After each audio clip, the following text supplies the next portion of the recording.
ತಿನ್ಲಿಕ್ಕೆ ಬಾಯ ತಿನ್ಲಿಕ್ಕೆ ಕಾಲಿಡಿದ್ದೇನೆ ಬೇಡ ಎದೆ ನಾನು ಬಡಿದ್ದೇನೆ ಬಲ ಮೆಚ್ಚಿದೆ ನಿಮ್ಮ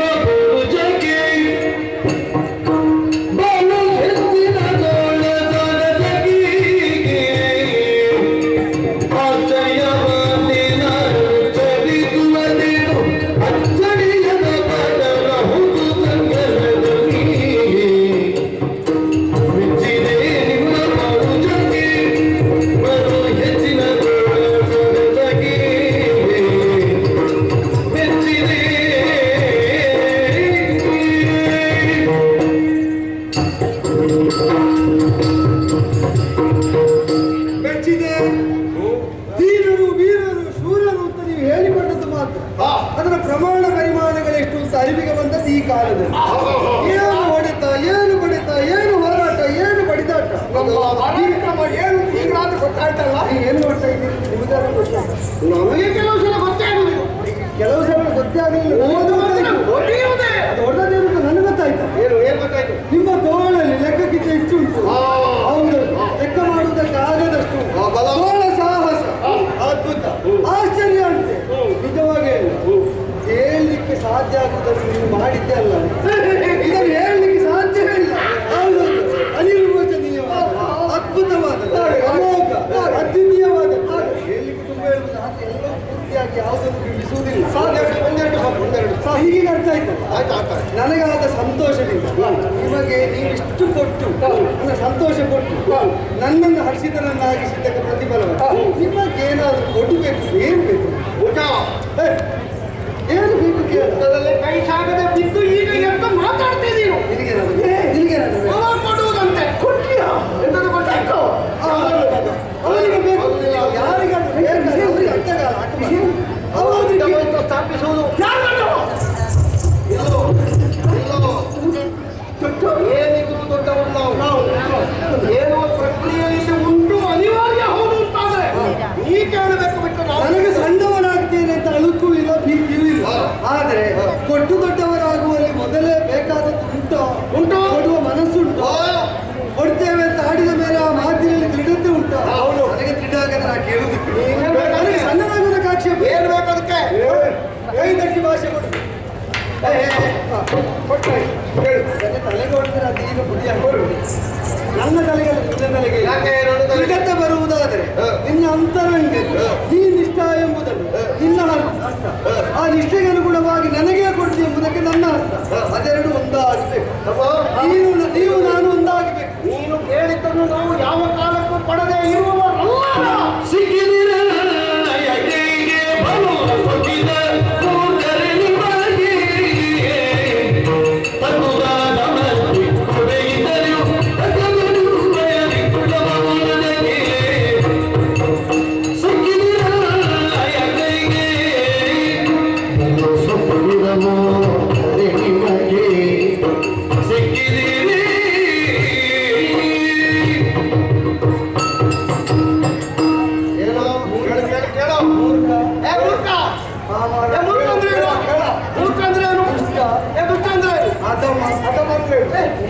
ನಿನಗೆ ಅರ್ಥ ಗೊತ್ತಿಲ್ವೋ? ಸುಮ್ಮನೆ ಎಂತದ್ದು ಅಲ್ಪ ನಿಮ್ಮ ಹಣೆ ಬರ ಹೇಳಿದ್ದಿ. ನಾನು ಒಂದು ಕೊಡ್ತೇವೆ ಅಂತ ಹೇಳಿ ಇದ್ದದನ್ನೆಲ್ಲ ಕಳ್ಕೊಳ್ಳುವುದನ್ನು ಕೊಟ್ಟು ಏನು ಆಗದವರಂತೆ ಹಾಗೆ ಇದ್ದೀರಲ್ಲ.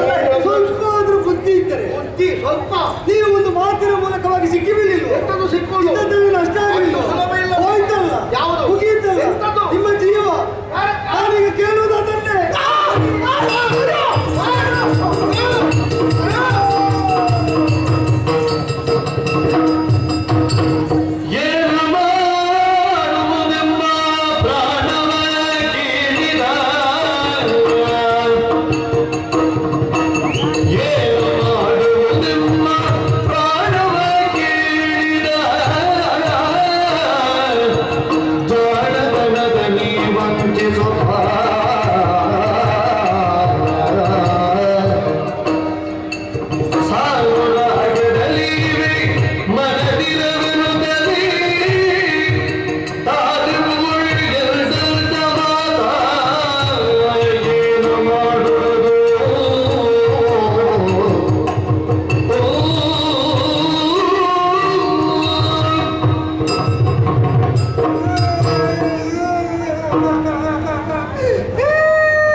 ಅವಸರ ಮಾಡ್ತೀವಿ, ಒಂದಕ್ಕೊಂದು ಮಾಡ್ತೀವಿ. ನಾನು ಆಲೋಚನೆ ಮಾಡೋದು ಎಂಥದ್ದು? ಅವರದ್ದು ಇಷ್ಟು ದೊಡ್ಡ ತಲೆ, ಹೌದು, ನಮ್ಮದು ಇಷ್ಟು ದೊಡ್ಡ ಮಂಡೆ, ಹೌದು. ನೀನು ಮಾತು ಕೊಟ್ಟು ಈಗ ನನ್ನ ಪ್ರಾಣವು ಹೋಗ್ತದಲ್ಲ ನಿನ್ನಿಂದಾಗಿ. ಅಣ್ಣನಿಗಾಗಿ ತ್ಯಾಗ ಮಾಡು. ನೀನು ಸತ್ಯ ಅಂತ ಇದ್ರೆ ನಿನ್ನ ಹೆಸರನ್ನು ನನ್ನ ಹೆಸರನ್ನು ನೋಡಪ್ಪನೇ ಉಳಿತೇನೆ. ಸಾಯಿತಮ್ಮ, ನಿನ್ನ ತಮ್ಮ ಸಾಯಿತಮ್ಮ, ಸಾಯಿ ನಾವು ಒಟ್ಟಿಗೆ ಒಟ್ಟಿಗೆ ಸಾಯ್ತೇವೆ. ಹಾಗಿದ್ರೆ ಒಂದು ಉಪಾಯ ಮಾಡೋಣ. ಯಾವುದಾದ್ರೂ ದಾರಿ ಹುಡುಕು.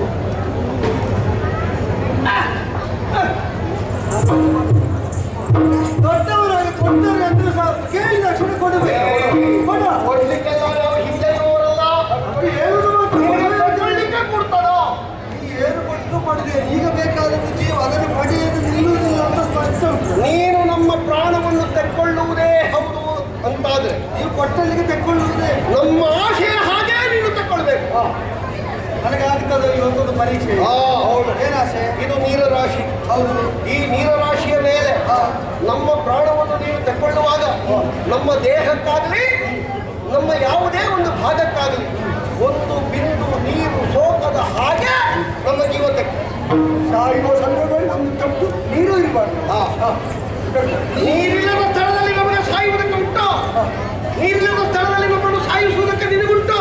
ಕುಡಿತ ನೀರಲ್ಲಿ ಮುಳುಗಿ ಅಂತ ಮತ್ತು ನಿಮಗೆ ಬೇಕಾದದ್ದನ್ನು ತದಕಾಡಿ ಹೊಂದುವ ವಿಫಲಯತ್ನದಲ್ಲಿ ನೀವಿದ್ದೀರಿ. ಇಷ್ಟು ಕಾಲದಿಂದ ನಾನಿದ್ದೇನೆ, ಆಗಿನಿಂದ ನೀವು ನೋಡ್ತಾ ಇದ್ದೀರಿ. ಒಂದು ಬಿದ್ದಾದ್ರೆ ಅಡ್ಡಿದ್ದನ್ನು ಕಾಣ್ತೀರ. ಹಾಗಾದ್ರೆ ನೀರನ್ನೇನಿತ್ತು ನೀರನ್ನಂಟಿಸಿಕೊಳ್ಳದ ನನ್ನಲ್ಲಿ ನೀರಂಟದಂತೆ ಜೀವ ಕಲಿಸುವುದಕ್ಕಾಗುತ್ತದೋ ಪಡೆಯುವುದಕ್ಕಾಗುತ್ತದೆ? ನೋಡು, ಕೇಳುವುದಕ್ಕೆ ಯಾರಿಗೆ ಸಾಧ್ಯ ಗೊತ್ತು? ನಿಮ್ಮ ಕುರಿತು ಅರಿವಿಲ್ಲದೆ ನನ್ನನ್ನು ಅರಿಯದೇ ಇದ್ದವರಿಗೆ ಮಾತ್ರ ಸಾಧ್ಯ. ನೀವ್ಯಾರು ನಾನ್ಯಾರು ಅಂತ ನಿಮಗೆ ಅರಿವು ಬರಬೇಕು. ಅದನ್ನು ಈಗ ಹೇಳ್ತಿ, ಇದನ್ನು ನೋಡಬೇಕಾದನ್ನು ನೋಡಿದ ಮೇಲೆ ಹೇಳಬೇಕು. ಏನು ಬರ್ತೀವಿ ಈಗ ಹೊರಗಿನಿಂದ ತೋರಿಸುವುದಲ್ಲ, ಒಳಗಿನಿಂದ. ಏನು ಒಳಗೊಂದು ಕಣ್ಣುಂಟು ಅಂತ ನಿಮಗೆ ಗೊತ್ತಿಲ್ಲ, ಅದು ಮುಚ್ಚಿದೆ. ಅದು ತೆರೆದಾಗ ಬೆಳಕು ಬೇಕು ನೋಡುವುದಕ್ಕೆ. ಆ ಕಣ್ಣು ತೆರೆಸಿ ಬೆಳಕನ್ನು ಕೊಟ್ಟು ನಾನಾರು ನೀವಾರು ಅಂತ ತೋರಿಕೊಡ್ತೇನೆ. ನೋಡಿಕೊಳ್ಳಿ ಮತ್ತೆ.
ನಮ್ಮ ತಪ್ಪನ್ನು ಮನ್ನಿಸಿ ನಮ್ಮನ್ನು ಉತ್ತರಿಸಬೇಕು ತಂದೆ, ಉತ್ತರಿಸಬೇಕು. ಮಕ್ಕಳೇ ಮೆಚ್ಚಿದೆ ನಿಮ್ಮ ಮಾತು, ಮೆಚ್ಚಿದೆ ನಿಮ್ಮಯ ಭಕ್ತಿ ಭಾವನೆ. ನಾನು ಹೆಚ್ಚು ಮಾತುಗಳಿದ್ದೇನೆ ಮುಚ್ಚರಿಸಲು ಮನೆ ಶಿಕ್ಷೆ ನಿಶ್ಚಯವಾಗಿ ಮೆಚ್ಚಿದೆ.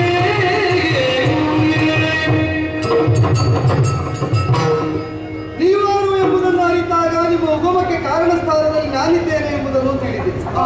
ಯೋಗನಿದ್ರಾಸಕ್ತರಾಗಿ ಬಾಲದೆಲೆಯ ಮೇಲೆ ಬಾಲಮುಕುಂದನಾಗಿ ಪವಡಿಸಿದ್ದ ವೇಳೆಯಲ್ಲಿ ಕರ್ಣದ ಕಿಲಿಪಿಷದಿಂದ ಉದಿಸಿದೆ. ಹಾಗೆಯೇ ಎಲ್ಲಿಂದ ಹೊರಟಿದ್ದೇವೋ ಅವನನ್ನೇ ಮರಳಿ ಹೊಂದುವುದಕ್ಕಾಯಿತು ಎಂಬ ಅರಿವು ಬಂದ ಕಾಲದಲ್ಲಿ ಪ್ರಸನ್ನೇಂದ್ರಿಯ ಮಾನಸರಾದ ನೀವು ಪ್ರಪನ್ನರಾಗಿದ್ದೀರಿ. ಕಾಲದಲ್ಲಿ ನಿಮ್ಮನ್ನೇ ನೀವು ಕೆಟ್ಟುಕೊಳ್ತಾ ಇದ್ದೀರಿ. ಶುದ್ಧವಾದ ಅಂತಃಕರಣದಿಂದ ಏನನ್ನು ಕೇಳಿದ್ರು ಅದು ಒಳ್ಳೆಯದಾಗಿಯೇ ಇರ್ತದೆ, ಒಳಿತನ್ನೇ ಸಾಧಿಸ್ತದೆ ಎಂದು ವಿಶ್ವಾಸ ಉಂಟು ಮಕ್ಕಳೇ. ಬೆಳೆಯುವಾಗ ಏನನ್ನೂ ಕೊಡಲಿಲ್ಲ, ಉಣ್ಣುವುದಕ್ಕೂ ಏನನ್ನೂ ಇರಲಿಲ್ಲ. ಹುಟ್ಟಿಗೆ ಕಾರಣನಾದ ನಾನು ನನ್ನ ಮಕ್ಕಳಿಗೆ ಏನಾದರೂ ಕೊಡಬೇಕು. ನಿಶ್ಚಯವಾಗಿ ನಾನು ಕೇಳಿದ್ದನ್ನು ಕೊಡ್ತೇನೆ. ಈಗ ನಮ್ಮ ಸೃಷ್ಟಿಗೆ ಕಾರಣಕರ್ತರು ചേർಕೊಂಡು ಹೋಗ್ತೀನಿ ಅಲ್ಲಿ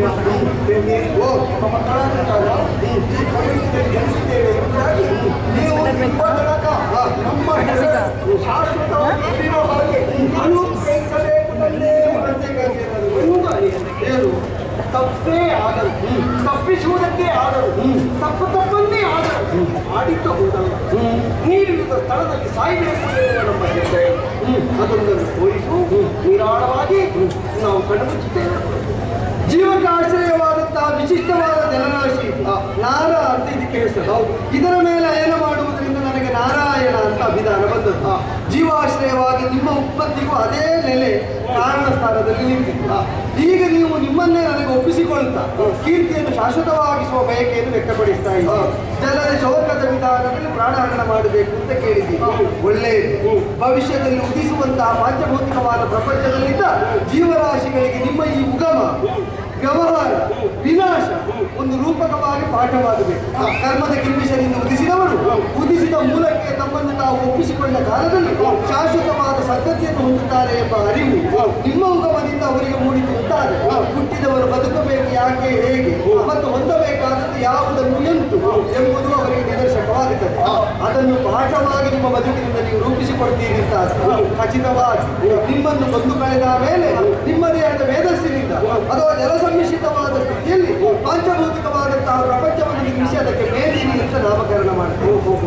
ಅದು ನನಗಾಗಿ ನಾನು ನಿರ್ಮಿಸುವುದಲ್ಲ. ನಮ್ಮ ಸೃಷ್ಟಿಗೂ ಮೂಲ ಕಾರಣದಲ್ಲಿದ್ದಂತಹ ಆದಿಶಕ್ತಿ ಆತ್ಮಕ್ಕೆ ಎನಿಸಿದಂತಹ ಮಹಾತಾಯಿ ನನಗೂ ಜನನೀಯ ಸ್ಥಾನದಲ್ಲಿದ್ದವರು ಅವರ ಸಂಕಲ್ಪದ ವಿಲಾಸ ಮಹಾತ್ಮ ವಿಸ್ತಾರವಾಗುವುದಕ್ಕಿಂತ ವೇದಿಕೆಯಾಗಿ ಆ ಮೇದಿನಿ ನಿರ್ಮಾಣ ಆಗುತ್ತದೆ. ಮೇದಿನಿಯಲ್ಲಿ ನಡೆಯುವುದಲ್ಲ ಆ ಶ್ರೀದೇವಿಯ ಮಹಾತ್ಮ.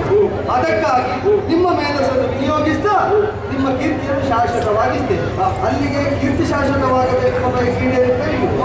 ಇನ್ನು ಉಳಿದದ್ದು ಒಪ್ಪಿಸಿಕೊಳ್ಳುವಾಗ ಜಲಶೋಕದ ವಿಧಾನ ಅರಿಯದೆ ನೀವು ಕೇಳಿದ್ದಾದರೂ ನನ್ನ ವ್ಯಾಪ್ತಿ ವಿಸ್ತಾರಗಳನ್ನು ಭವಿಷ್ಯಕ್ಕೆ ವಿದಿತವಾಗಿಸುವುದಕ್ಕೆ ಆ ಅಪೇಕ್ಷೆ ಒಳ್ಳೆಯದು. ನಿಮ್ಮನ್ನು ಹೊಂದುವುದಕ್ಕಾಗಿ ಬೆಳೆದಂತಹ ನಿಜ ರೂಪವನ್ನು ಕಾಣಿಸಿದ ಕಾಯವನ್ನು ಕುಗ್ಗಿಸ್ತೇನೆ. ಮಕ್ಕಳಾದ ನಿಮಗೆ ಮಲಗುವುದಕ್ಕೆ ಅನುವಾಗುವಂತೆ ನನ್ನ ಮಡಿಲನ್ನು ಹಿಂದಿಸ್ತೇನೆ. ಶಿರ ಇಟ್ಟು ಮಲಗಿದಂತಹ ಮಕ್ಕಳನ್ನು